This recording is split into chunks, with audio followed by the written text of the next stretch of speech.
Alright, first off, I'd like to apologize. I didn't think about making this video until just now. I should have shown you what this looked like beforehand. But what I'm doing here is this is the external case of a old Lincoln 180 amp welder, probably from the mid 40s. What I'm doing here is I'm just stripping off all the rust, and I'm going to be doing a repaint on it. So let me just show you the internals here quickly and what I have to work with. So what we have here is the back plate. It basically consists of two pieces. This external case is just this back plate and handle, and then that front plate, and then of course you get the really dirty insides. Now, like I said, I didn't think about making this video until now. I should have shown you. This welder does in fact work. How? I don't know. I don't know. Apparently the guy gave it to me. He said it's been sitting for something like 15-20 years. Hasn't worked, hasn't been used, and then I just flipped her on, tried a few things, and hey, it worked. So what I'm going to do on the inside, it's really simple. I'm just going to throw a bunch of well, I'll decide what I want to do with it in a bit. I think at the moment I'm just going to try to clean up what is internally in it, and then just going to make it look good out externally, because if it works, I don't really want to start fiddling around with it. I don't know enough about welders internally to, if I disconnect a wire here or there, to figure out where it goes afterwards, because I could rewire this thing completely from top to bottom, but realistically this welder isn't worth enough to even bother doing that.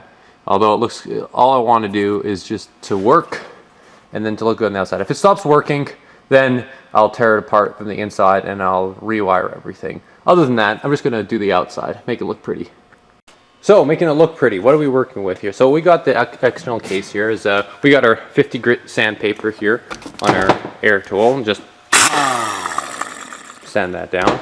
The case is, we already got a little bit of it done. Like, we got most of the sides cleaned up. We're just kind of working on the front panel here.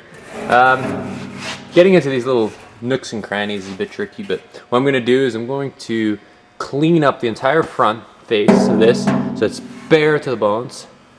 And then on the back side, what I'm going to do is I'm going to put just a bottle of rust remover, because it's not too bad in the back. It's still not terrible. I'm going to put a bottle of rust remover just so you can turn the rust into a primable surface. And then I'm going to put either PR15 or DOM16 on the inside, just because you're not looking at the inside anyway, and I just want the inside to last. So I'm just going to use either some sort of rubberized undercoating or just something to protect the inside. Doesn't necessarily have to look good, just protect it. So the goal for today is to just clean out the outside and prime it. That is it. I'll let you know how it goes.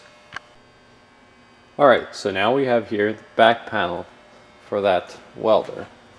So I'm gonna clean this up so it's bare smooth metal, and hopefully we'll get everything primed. Well, not today, because I got to go grab some of that chemical rust remover so we can put it on quickly beforehand, and then also the degreaser, so then we can degrease the surface before we prime it. Alright, so this is what we've got. That's all shiny and just about ready to be primed.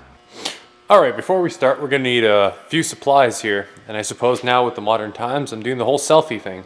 Never thought I would do that, but whatever.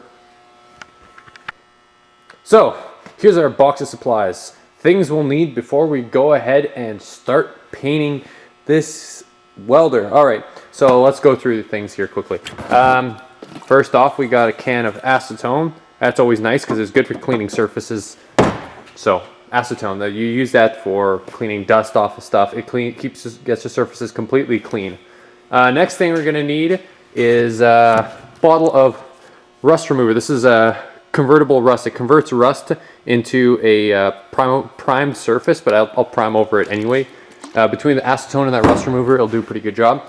And then it's grease and wax remover. It's going to also go in conjunction. We're going to start with the acetone. We're going to go with the rust remover. Might go do acetone again just to clean it up, and then use the grease and wax remover. The grease and wax remover cleans off any film, any film that any of those two might leave. They'll get it off, so we have a nice surface to prime or paint. We can also use it to remove the grease, and you wouldn't want to use the rust remover, the acetone, once you've primed or painted a surface to put another coat on, you'd want to use a grease and wax remover in order to clean it up before you put the next coat after your primer or after paint. Next, of course, then we're going to need our primer, which is, oh, that's French, primer. We're going to use that to prime a metal surface. Basically, it just preps the metal surface for paint, so you do that before paint. And then, of course, we've got our paint, arbitrary color. I haven't decided what color I'm going to paint it yet. It's just a can of paint that I have lying around. Is it? Yes, English side. It's just paint's paint. And an optional one, well, I'm going to do it anyway, is clear coat. And one thing to note about the clear coat is that this one already has a clear coat built into it, but I kind of want to do an extra protection layer on the paint, just because I want it to last a little bit. And this one's a bit cold because I've had these ones sitting in a colder place, so like 5 degrees. I want to get these at least to 15 before I start working with them. So get that all nice and warm, except the acetone, the rust remover doesn't matter. And then some chicken. Wait, never mind. That's my lunch. And yeah, I think that's it. So we have our 2 pieces here of our welder, the front part and the back part. Front part, I'm pretty much ready to start cleaning it up, getting ready. There's a couple of spots here, rust and whatnot inside of the divots that I can't quite get into. That's what we have our chemicals for. This one I'm not so satisfied with. I still got some rust, some stuff I missed on the outside. It's kind of hard to get at, and my tools are, well, rather falling apart. But I'm going to quickly show you what you're going to need to, let's just say, for example, we're going to do a little spot here on the handle, because the handle is a bit harder to clean because it's round. And I'm going to use some of that rust remover and show you exactly what happens with it. So first things first, we're going to need to grab ourselves a pair of gloves, or just one glove in this case, because I only have 3 gloves left. So I'm going to save them. I'm going to use only 1 glove at a time. So let's grab our can of rust remover. We could do this first, so you could use acetone first. It doesn't really matter. So rust remover, we'll get a piece of a rag. I'll cut off a piece of this rag. I'll dab that onto there, and then I'll go on the surface, and then I'll show you what that looks like. All right, so apparently I'm a little bit slow today. Now, one thing I forgot to mention is that you should probably read the instructions before going ahead and trying to use it. This one in this case said to brush vigorously and use a lot of it in one spot. And I decided to use a rag. It works okay, but I wouldn't suggest it. So I got here a toothbrush, but the toothbrush isn't going to help us, so I'll show you why. If you take a toothbrush and you try to brush into a spot, look what happens to your hand. Yeah, not very much use to us. So we're going to do the redneck solution. We're going to heat up this end and we're going to bend it. There, much better. Pretty easy. Just a torch, heat it up, bend it. Mental note also, don't melt the bristles, because you're going to need those. So toothbrush, if it doesn't happen to fit the way it is, it's just plastic. You can always melt it and bend it. Nothing's going to happen. Well, it's going to bend. That's what's going to happen. Nothing bad is going to happen as long as you don't completely torch it. Alright, so this is kind of what it looks like now, because I did this entire face here. Everything that was rust is now turned black, and that's what we wanted. We want our rust to turn to black rust. Some of this stuff that's kind of reddish or orangish still, that's most likely, because everything I've covered is rust, so this is most likely just leftover paint.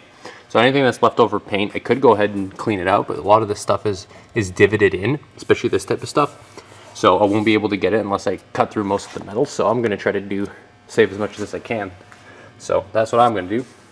So I think I've done a fairly decent job, because this I can't really even get in there, because I don't know if you see it, but it's a divot. That's why I got these edges here, but I can't get the stuff in the center. Like I'm going to sand this all down to give it a pretty smooth surface to prime over, and then obviously sand the primer as well.